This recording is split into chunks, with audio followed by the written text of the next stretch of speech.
ang kanyang boses sa pagpupuri sa ating Panginoon. Hindi na ho tayo magpapakatagal. It's already 6:55. And I'm encouraging you to open your Bibles in John chapter 12, reading from verse 1 hanggang verse 11. Ang Ebanghelyo ayon kay San Juan, Kabanata 12, mga talatang 1 hanggang talatang 11. Babasahin ko na lamang po at pakisundan niyo na lang ng inyong paningin. At ganito po ang ating matutunghayan. 6 na araw nga bago magpaskwa ay naparoon si Jesus sa Betania na kinaroroonan ni Lazaro na ibinangon ni Jesus mula sa mga patay. So that is the background. Kaya iginawa siya doon ng isang hapunan at si Marta ay naglilingkod, datapwat si Lazaro ay isa sa nangakaupo sa pagkain na kasalo niya. So remember the story of Mary and Martha? So ngayon naman, ang nakaupo kasama ni Jesus, si Lazaro. Okay? So nasan si Mary? So the answer is in verse 3. Si Maria nga'y kumuha ng 1 libra ng ugwentong taganas na nardo na totoong mahalaga at pinahiran ang mga paa ni Jesus. At kinuskos ang kanyang mga paa ng kanyang mga buhok at ang bahay ay napuno ng amoy ng ungwento. Datapwat si Judas Iscariote na isa sa kanyang alagad or mga alagad na sa kanya'y magkakanulo ay nagsabi, bakit hindi pinagbili ang ugwentong ito sa 300 denaryo at ibigay sa mga dukha? Ito'y sinabi nga niya, hindi sapagkat ipinagmamalasakit niya mga dukha, kundi sapagkat siya'y magnanakaw. Pangit talaga, pag Judas talaga, At yamang nasa kanya ang supot ay kinukuha niya, ang doon ay inilalagay. So, mandurukot, magnanakaw. Sinabi nga ni Jesus, pabayaan niyong ilaan niya ito ukol sa araw ng paglilibing sa akin, sapagkat ang mga dukha ay laging nasa inyo, ngunit ako'y hindi laging nasa inyo. Ang karaniwang mga tao nga sa mga Hudyo ay nalalaman na siya'y naroroon at sila'y nagsiparoon, hindi dahil kay Jesus lamang, kundi upang makita nila si Lazaro naman na muling binangon mula sa pangapatay, datapwat nangagsangunian ang mga pangulong saserdote upang kanilang maipapatay pati si Lazaro. Sapagkat dahil sa kanya'y marami sa mga Hudyo ang nagsialis at nagsisampalataya kay Jesus. Tayo po'y manalangin. Muli, Panginoon, purihin po ang pagkabasa ng iba na salita. Minsan pa, samahan niyo po kami sa aming pag-aaral. Ang Banal na Espiritu ang patuloy na kumilos, mangusap sa aming pong kalagitnaan. Ito pong aming dalangin sa pangalan ni Jesus. Amen at amen. Maaari na po tayong maupo. Ang title po ng mensahe po natin ngayong gabi is Why We Need to Correct Our Motive in Serving the Lord. Why we need to correct our motive in serving the Lord. Bakit natin kinakailangang itama ang ating motibo sa ating paglilingkod? Now, pag sinabi ho nating motibo, ito po yung driving force kung saan bakit natin ginagawa yung mga bagay na ating ginagawa. So you have to understand that the title of the message, yung title po niya, ang aim po nito ay to step a higher step of what? Growth, paglago. Kasi dapat sa ngayon, naiintindihan natin na ang bawat isa ay naglilingkod na sa Panginoon. Tama po ba? So it means that every one of us, meron na dapat, alam mo yun, bahagi sa gawain ng Panginoon. Bilang tanda ng pagpapasalamat, alam mo yun, bilang paraan po natin para maipakita kung ano po yun ng buhay na kay Jesus. So, ang ibig sabihin ng motibo, again, it is the idea behind everything you do. Ito po yung dahilan sa mga bagay kung bakit natin ginagawa ang mga bagay-bagay. Tandaan po ninyo, ang tanging pwede makabasa ng ating motibo, ng ating puso, wala nang iba kundi ang Diyos. Kasi maaari na sumasama kayo sa isang gawain, pero hindi dahil sa dahilan na talagang gugustuhin ng Panginoon. Marami sa mga mananampalataya, sa panahon po natin ngayon, we need to clear, kailangan po nating isaayos ang ating motibo. Parang sa pagbibigay ho yan. maybe every one of us is trying to give, no matter how difficult it is, nagbibigay pa rin tayo, pero ang tanong, anong motibo? If our motive, kung ang ating motibo sa pagbibigay, dahil may kapalit, that is not a good motive at all. Hindi talaga. Pero kung paraan at yung motibo ng ating pagbibigay ay para mas maluwalhati ang Diyos, pagpalain ka man niya o hindi, ang mahalaga na ibigay mo ng tama ang dapat mong paglilingkod sa Kanya. Alala ko si Ate Claribel kanina, sabi niya, in terms of giving, kasi bago pa lang siya siguro to some of us, di ba? We have struggled beyond that area ng kanilang buhay. Tama? Kaya nung sinabi niyang, alam mo yung pagbibigay, naiiyak siya Di ba? Kagalakan. Iba naman yung naiiyak ka kasi wala na Nangyari din yun sa buhay ni Kuya Bicoy. Tama? Nangyari din yun sa buhay ni Ate Rosel. Di ba? And hindi ko alam na nangyayari din pala yan sa buhay ni Ate Reynalyn, bagamat matagal na po siya. Di ba? So, each and every one of us, meron ng proseso ng paglago. Kaya nga, ang kalaguan spiritual, hindi yan nasusukat sa tagal Kasi tama yun, kung hindi ka magpapakorek, kahit matagal ka na, hindi ka malago. Hindi ka malago. Matagal ka lang. Kasi ang totoong kagalakan, sa kabila na ang hirap-hirap ng pinapagawa sa'yo, pero sa pamamagitan ng pananampalataya, sumusunod ka pa rin. Diba? Meron tayong mga kasama dati, active. So, ibig sabihin ba, malago? Sabi ko nga, ang Diyos na nakakita ng motibo Lalabas at lalabas ang totoo, kaya ang katagalan na dating kasama natin, ngayon din na natin kasama. Ano to? It's a kind of guilt trip. No. Hindi ko na gusto kong i-point out. Ang gusto ko pong i-point out, mga kapatid, kapag hindi tama kasi ang ating puso, hindi ka tatagal. Hindi ka talaga tatagal. Nakakalungkot isipin, yan ang isa sa konsepto na dapat po nating tignan. So dito, ngayong gabi po ito, hindi tayo magpapakatagal, why we need to correct our motive in serving the Lord. Again, we are serving. Okay po yan. So next step, ayusin natin motibo. Okay? Ayusin na natin motibo kasi sayang yung panahon. Mga kapatid, mga minamahal, sayang ang panahon. Tingnan po natin in 1 Corinthians chapter 3, verse 13. Okay? 1 Corinthians chapter 3, verse 13. Sabi dito, ganito. Okay? Ang gawa ng bawat isa ay mahahayag. Okay? So lahat daw ng gagawin natin, mare-reveal. Pag sinabi mahahayag, para yung nakatakip. Pag sinabi mahahayag, tatanggalin yung takip. Ibig sabihin, makikita. Okay? Tapos sabi dyan, sapagkat ang araw ang magsasaysay. Okay? So there will come a time, sabi ng Bible, sapagkat sa pamamagitan ng apoy, ay ihahayag at ang apoy rin naman ang susubok sa gawa ng bawat isa kung ano yun. Galing, no? So, tingnan po natin. Okay? Sabi dito sa English, mas maganda sa English okay? King James. Sabi sa 13, ganito. Every man's work shall be made manifest, for the day shall declare it, because it shall be revealed by what? By fire. Okay? And the fire shall try every man's work of what sort it is. Sabi sa 14, if any man's work abide, kapag ang gawa niya ay nanatili, which had built thereupon, he shall receive, ano sabi dyan? Reward. Magkakaroon na gantimpala. Ano nga ba yung mga yan? Sabi sa 12, ganito, atras natin. Now, if any man build this foundation, gold, silver, precious stones. Tapos yung opposite niya, wood, hay, stubble, wood, hay, and stubble. Ano pinagkaiba ng dalawa? Sabi kasi dyan, mare-reveal, papakita. Kasi pag pinakita, dadaan sa apoy. Now, ano ang mananatili? Kasi sabi dyan, yung unang tatlo, gold, silver, precious stone. Yung kasunod, wood, hay, stubble.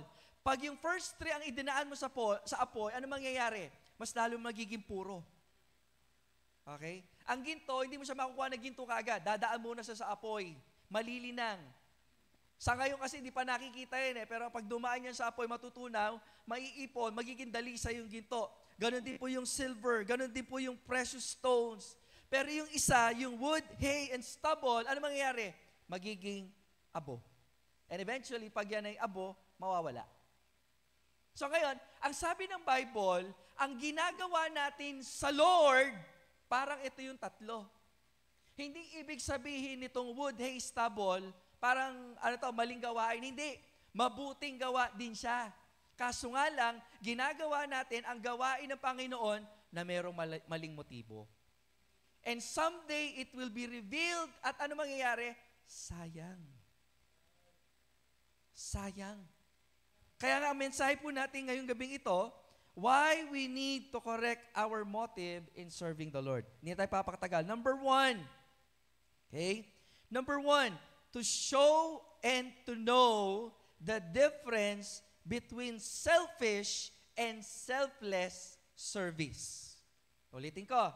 To know and to show, to know, malaman, to show, maipakita, the difference, ang pinagkaiba ng selfish service at selfless service. Pag sinabing selfish, ano yon? Makasarili. Pag sinabi nating selfless, hindi mo iniintindi yung sarili mo. Okay? Kapag naglilingkod sa Panginoon. Now, tingnan po natin dito yung storya. So the story started, okay, in John chapter 12. Okay? In John chapter 12, verse 1, okay, then Jesus, 6 days before the Passover, came to Bethany, where Lazarus, which was been dead, whom he raised from the dead. So yun po yung backdrop ng storya. Ito po yung kwento, pagkatapos na si Lazaro ay mabuhay mula sa mga patay. Sa pamamagitan ni Kristo. Bakit? Pinakilala ni Kristo kung sino po siya. Ano po pagpapakilala niya sa Kanya? I am the resurrection and the life. Sabi po ng verse 25. Okay? Tingnan natin. So, sabi ng verse 25. Ito na nga lang. I am the resurrection and the life. He that believeth in me, though he were dead, yet shall he live.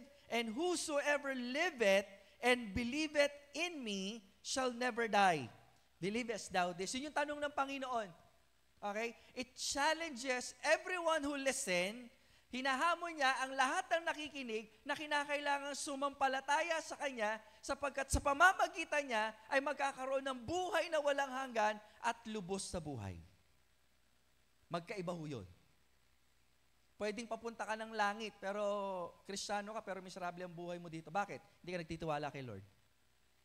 Kaya pala ang sabi niya, ang sabi ng Lord sa atin, okay, lalo na sa verse 26, whosoever liveth and believeth in me shall never die. Kaya pala ang ganda ho ng memory verse po natin. Tama?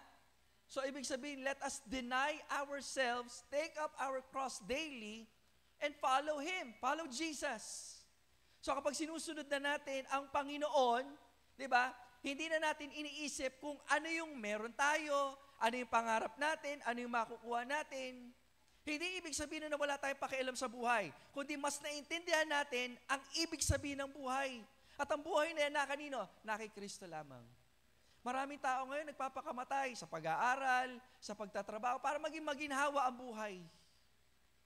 Pero yung ginhawa na yan, panlupa lang. Yung ginhawa na yan, temporary lang. Yung ginhawa na yan, at anytime, pwede mawala, pwede manakaw. Pero yung ginhawa, yung kapayapaan, yung kagalakan na na kay Kristo, tumatagal po yan. Ito yung time na marami na nagtatanong sa akin ng mga young people, kanila lang CVN, Pastor, ano po ba yung course na pwede kong kunin? So I am telling her, hindi niya dapat i-consider kung ano yung gusto niya. Dapat ang i-consider lagi, Lord, ano po ba yung gusto mo? Then tanungin mo, sa mga options, kung meron ka ng option, alin sa mga course na yan ang hindi maapektuhan ang iyong paglilingkod? Kasi from that point, mula sa pag-aaral hanggang sa pagtatrabaho, yun yung lagi mo kino-consider. Ayoko sana maging apologetic, pero forgive me, kapag nagtatrabaho ka at hindi napaprioritize sa Panginoon sa buhay mo, baliwala yan. And when I say priority, hindi lamang yung basta nag-a-attend lang itself. Ibig sabihin, nag-a-attend ka and then na-filled ka ng Holy Spirit and the Holy Spirit will give you wisdom on how to live your life. Kasi anong kwenta na mag-a-attend ka kung di naman nakausap ang Lord? Walang kwenta yun. So kapag dumadalo ka ng gawain, nangungusap, sigurado yon, nangungusap ang banal na Espiritu. Pag hindi mo nakausap, hindi banal na Espiritu ang may problema, ikaw. Ikaw ang may problema. So it's the time in which, alam mo yan, kinakailangan nating maging aware na ang mundo ginagawa yan lahat ng paraan para malayo tayo sa Diyos. Believe it or not, under attack. Okay? Majority ng time ko, nag-google sa FB, kaya ngayon talagang puspusan hanggat meron tayong manalangin, mag-pray, magbasa ng Bible. Kasi kapag masyado na kayo naging makamundo, nagiging weirdo na sa inyo mga bagay na spiritual eh. Tapos yung nagiging mundo, yung mga bagay sa mundo, yun yung nagiging normal. In which hindi dapat yan normal sa isang mananampalataya. Ngayon, kung dumating sa punto na inaalipusta ang inyong pananampalataya na nagdudulot ng kapayapaan, pasalamat tayo sa Diyos. Ulitin ko ho. Kapag kayo ay nagiging makamundo, ang mga bagay na spiritual ay nagiging weirdo. Ang mga bagay na spiritual ay nakakatamad. Ang mga bagay na spiritual ay nakakaantok. And when that happens, naku, lumuhod at umiyak na kayo sa Panginoon.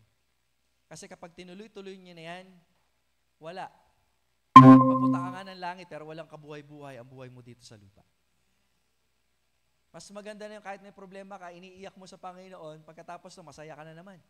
Bakit? Another part ng buhay ng Kristiyano, hanggat hindi ka pa kinukuha, okay lang yan.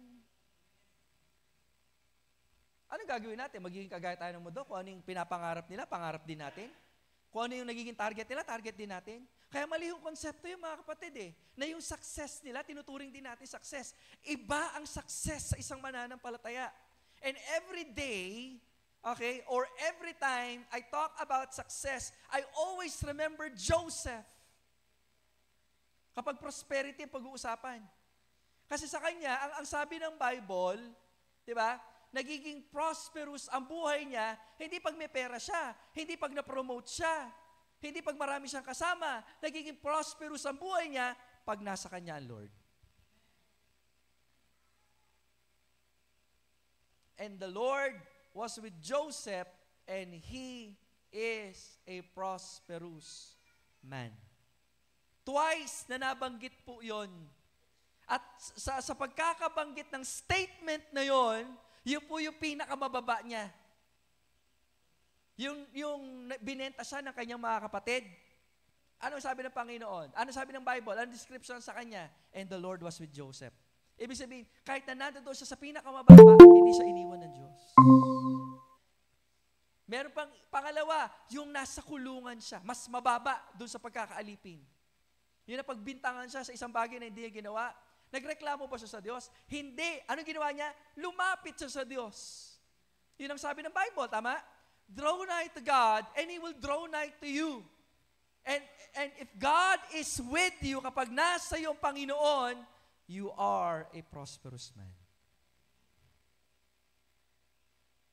So mga kapatid, if the goal of every believer is maging close tayo sa Panginoon, maiintindihan natin kasi ang Diyos ang nag-guide eh. Tama?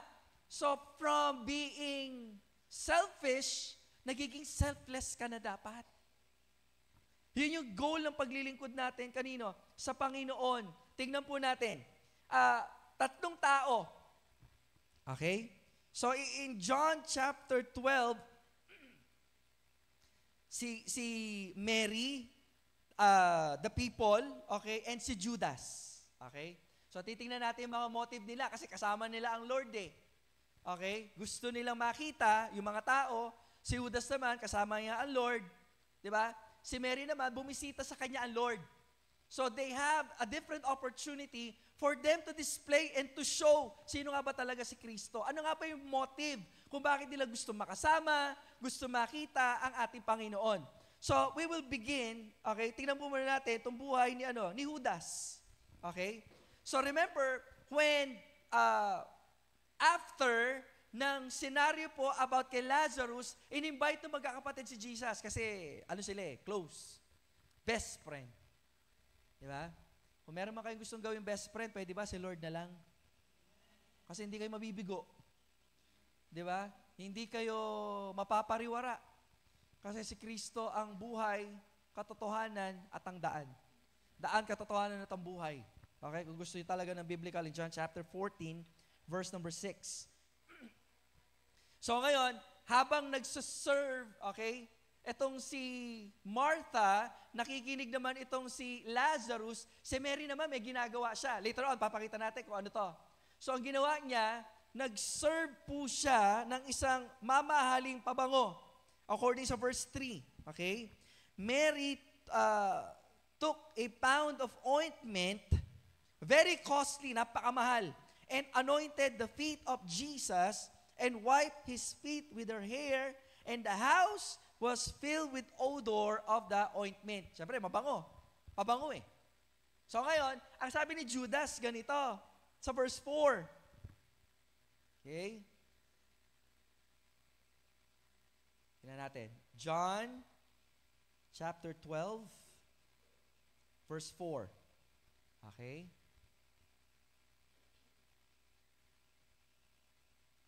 Si Maria nga'y kumuha ng isang libra, verse 4. Datapwat si Judas Iscariote na isa sa kanyang mga alagad. Okay? So among the three, kung meron mang mas nakakakilala sa Panginoon, dapat si Judas. Bakit? Lagi ang kasama ang Lord. Pero pinapakita, hindi porking laging present ka sa presence ni Lord, nagiging tama ang motibo mo. Nagigets niyo? Kasi sa kanya, yung ginawa ni Mary, hindi to opportunity to serve eh. Diba? Kumbaga sa kanya, it's an obstacle. Bakit? Sabi niya, sayang. Okay? Sabi niya dyan, no? Okay? Verse 5, bakit hindi ipinagbili ang ugwentong ito sa 300 denaryo? Notice, si Mary, para sa kanya, it's an act of worship. It's an act of service. Para sa kanya, mamahalin, kasi nga, kung bakit dinescribe yung mamahalin, kasi yung pagbibigyan niya, hindi basta-basta. Iba yung tingin ni Judas. Sayang, mahal. Sana tinulong na lang sa mahirap. Pero yung motive niya, hindi talaga para tumulong. Anong description sa kanya? Ang sabi dyan, sa verse 6, sinabi nga niya ito, hindi sapagkat ipinagmamalasakit niya ang mga dukha. Kundi ano siya? Isa po siyang magnanakaw. Isa po siyang magnanakaw. Mga kapatid, nakakalungkot isipin na sa paglilingkod po natin, hindi dapat yung sarili po natin ang ating sentro. Kundi ang Diyos ang sentro po ng lahat ng bagay na ating ginagawa. Kaya nga dapat hindi to selfishness, kundi ano dapat? Selflessness. You're not supposed to be selfish. It focuses on you. Kaya nga sa paglilingkod, hindi ikaw pinapasaya eh. Tama? Kaya nga pag may prayer request, hindi man tumugon ng Diyos, hindi ka dapat nagtatampo. Bakit? Kasi nga ang kalooban ng Diyos ang nangyayari sa buhay mo. In fact, bagaman hindi nangyari yung gusto mo, hindi mo siya tinuturing na unanswered prayer eh. Okay? Kundi tinuturing mo siya as answered prayer. Alam mo bakit? Kasi nga, hindi nakasentro sa iyo. Kumbaga, hindi ito pinahintulot ng Diyos kasi mas may magandang gagawin siya sa buhay ko. Ganun dapat ang sentro. Hindi yung parang, paano ka ba magiging successful sa mundong ibabaw as you serve the Lord? That is a bad motive to serve. That's not how we serve. Kaya ngayon sumusunod sa Panginoon eh. Anong sabi niya? Lord, susunod ako sa iyo pero hayaan mo muna na gawin ko to. Magpaalam muna ako sa parents ko. Tapos yung isa, hayaan mo muna ilibing ko yung aking pamilya. Anong sabi niya? Hindi pwede. Hayaan mong ilibing ng patay ang kanilang patay. Because when we are serving God, when we are serving Christ, it's not about you. It's about Him. Hanggat hindi mo kasi naiintindihan yan, wala lang. Ang hirap ng paglilingkod. Paikot-ikot ka lang. Naranasan niyo na ba yung naglilingkod sa Panginoon? Pero parang, alam mo, walang saya, walang dating, walang excitement. Bakit? Nakasentro kasi sa iyo eh. Nakasentro sa iyo. So, why we need to correct our motive in serving the Lord? Number one, to know and to show the difference between selfish service and selfless service. Selfless service means, ano ibig sabihin ng paglilingkod na ito? Ibig sabihin, kahit walang kapalit, papatuloy ka pa rin.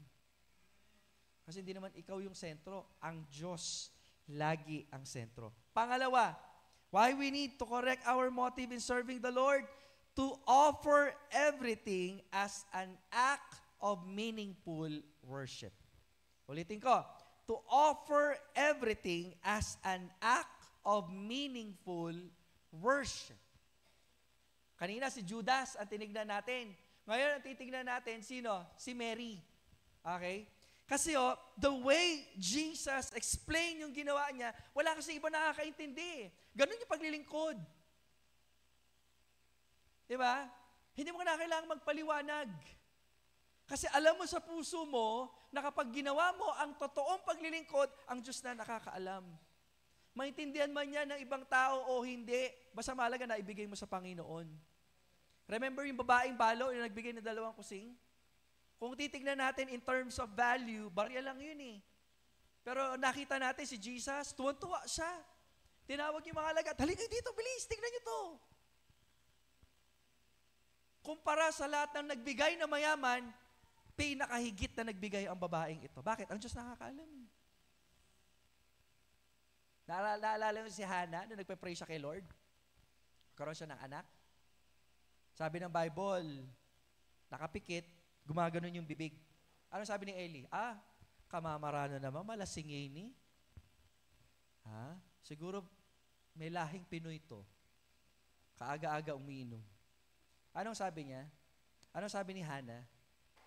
Wag daw siyang pagkamalang babaeng mababa, okay, because of the act. Kumbaga, sabi niya, I am pouring out, ibinubuhos ko ang aking sarili sa Panginoon. Tinugon ba siya ng Diyos? Opo. You see, when we are serving God, kinakailangan maging tama ang motibo po natin eh. Kasi sa bandang huli, ang Diyos ang makakakita at ang Diyos ang maitataas. Kung ang pagtataas sa Panginoon, ang purpose ni Mary, nangyari ba? Tignan natin yung sinabi ng Lord. Sabi sa verse 7, tignan natin. Sabi sa 7, sinabi nga ni Jesus, pabayaan ninyong ilaan niya ito ukol sa araw ng paglilibing sa akin. Notice that.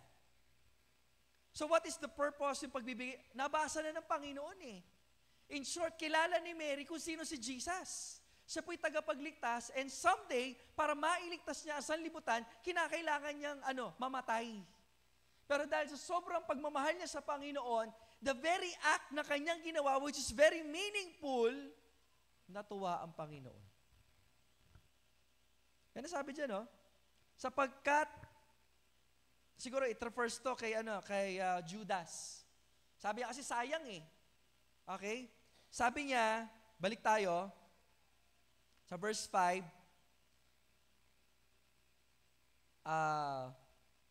bakit hindi pinagbili ang ugwentong ito sa 300 denaryo? Alam niyo kung magkano yan? Magkano ang ating minimum wage? 500. Magkano sa isang taon? Magkano sa isang taon? Ang 13-month pay magkano? Yung sweldo mo ng isang buwan. Tama? Tama ba? 13th month eh. ang equivalent po ng ibinigay ni Mary ay 1 taong sahod during that time. Kung sa Amerika ito, aabot siya ng more than $300. Grabe. Sa atin siguro, equivalent yata, 15,000 ba? Hindi ko alam exactly, hindi ako marunong sa math. Pero ibig sabihin, mga kapatid, hindi biro yung binigay ni Mary. Tama? Hindi biro yung kanyang ibinigay. Sa bagay, sa kanya, ang konsepto niya, kung bakit niya ibinigay, na hindi niya iniisip kung magkano yung ibibigay, siguro pinag-iipunan niya to eh. Kasi ang kayamanan during that time, hindi lang alahas. Okay? Pabango. Okay? Spices na mamahalin during that time, considered as treasure during that time. Pero sa kanya, dahil kilala niya kung sino itong pinaglilingkuran niya, nakita ng Panginoon kung ano yung motibo ng kanyang puso. Ano yun? Maluwalhati ang Panginoon sa kanyang buhay. Kasi sabi ng verse 8, sapagkat ang mga dukha ay laging nasa inyo, ngunit ako ay hindi laging nasa inyo. So yung motive ni Judas, pati tulong sa mahirap. Pero yung motive ni Mary, sinabi ni Jesus, okay, hindi ako laging kasama. So nung ginawa niya ito, it focuses on the Lord Jesus Christ. It's a very rare opportunity na makasama nila Panginoon at hanggang merong oras na ibinibigay ang Lord sa kanya, gagamitin niya yon para malalahati niya ang Panginoon. Sana ganoon din tayo, no? Kailan tayo maglilingkod ng totoo sa Panginoon? Pag may sakit ka na? Pag wala na lahat sa iyo? Sayang ang panahon. It's about time for us to worship the Lord with meaningfulness. Gaano nga ba kahulugan ang paglilingkod natin sa Panginoon? Ang pagsamba natin sa Panginoon. Kasi when we talk about worship, we're talking about the person. When we talk about thanksgiving, we're talking about the gifts na binigay nung person na nagbigay. Naintindihan? Kaya nga sa prayer natin, di ba? Worship, di ba? Thanksgiving. Tapos, ano kasunod? Confession, di ba? And supplication. So, pag sinabi po nating adoration o pagpupuri sa Panginoon, pag-worship sa Panginoon, we're talking about the person of the Lord Jesus Christ. So, pag sinabi naman nating thanksgiving, ano yung ginawa niya? Mga kapatid, it's important for us not just to acknowledge kung ano yung binigay, pero yung pinaka-malalim doon eh. Ano yun? Ano yung dahilan ba't ito binigay? At makikita natin yung kadahilanan dahil kung sino si Kristo sa buhay po natin. Kanina may nabanggit kayo, sabi nyo, ang sweet ng Panginoon. Sana laging gano'n. Nakasentro lagi kung sino si Kristo sa buhay po natin. Pangatlo, at di tayo magwawakas. Why we need to correct our motive in serving the Lord. Hindi lamang to know and to show the difference between selfish and selfless service. Pangalawa, to offer everything as an act of meaningful worship. Pangatlo, to serve willingly means to be allowed to be used by God or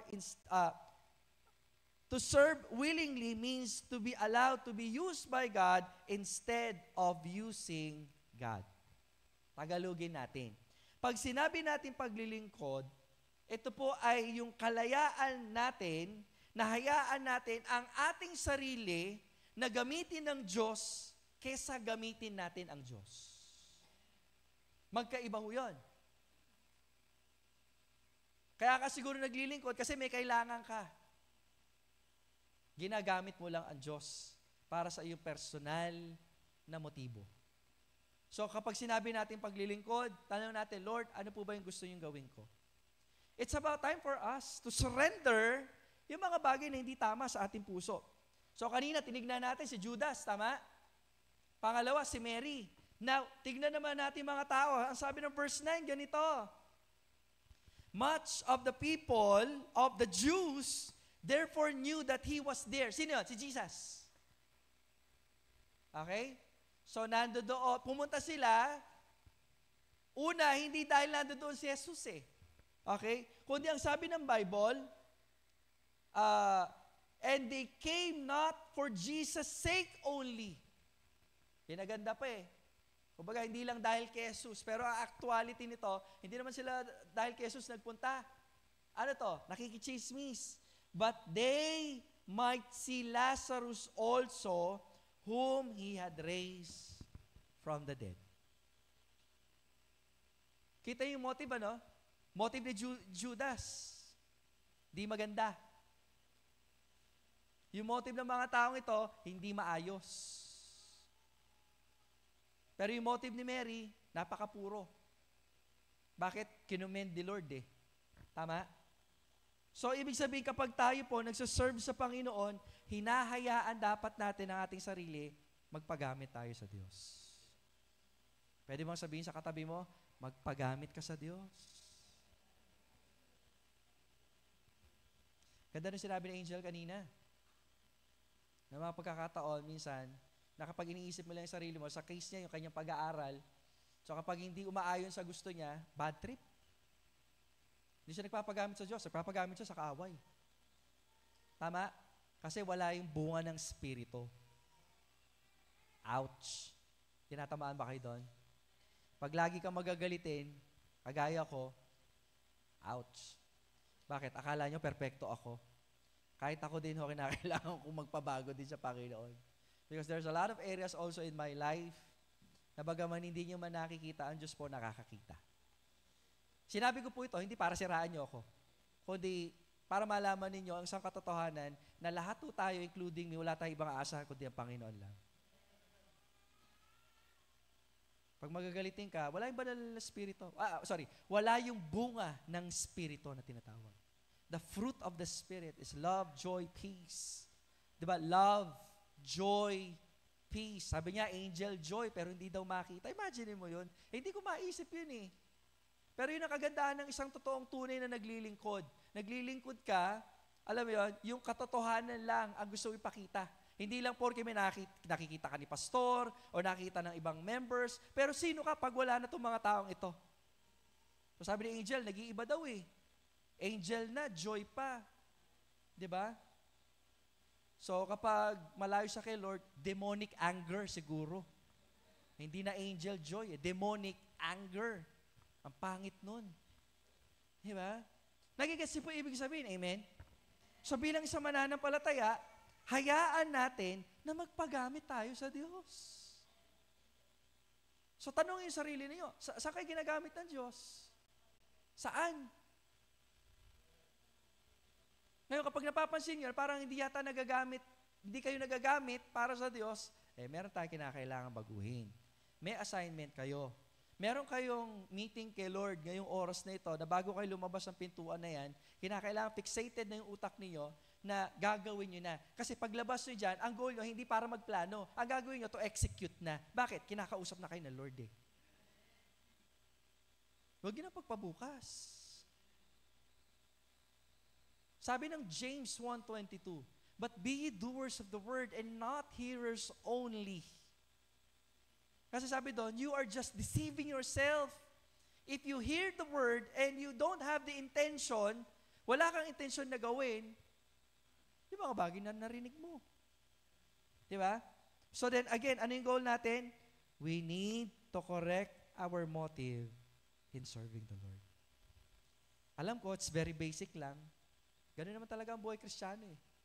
Gusto ba ng komplikado? Hindi ang buhay Kristiyano hindi palabas. Ito po ay realisasyon ng ating paglilingkod sa ating Panginoon.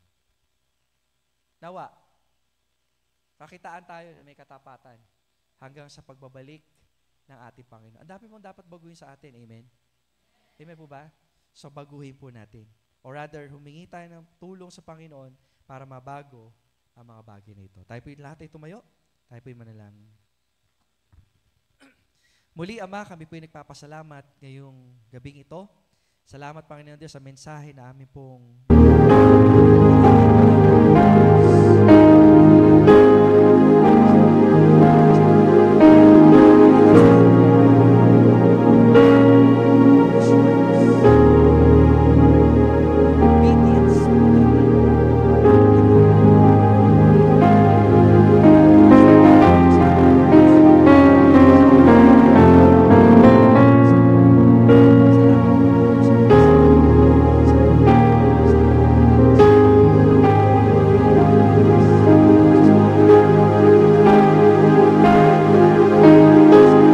sa pangalan ni Jesus. Amen at amen.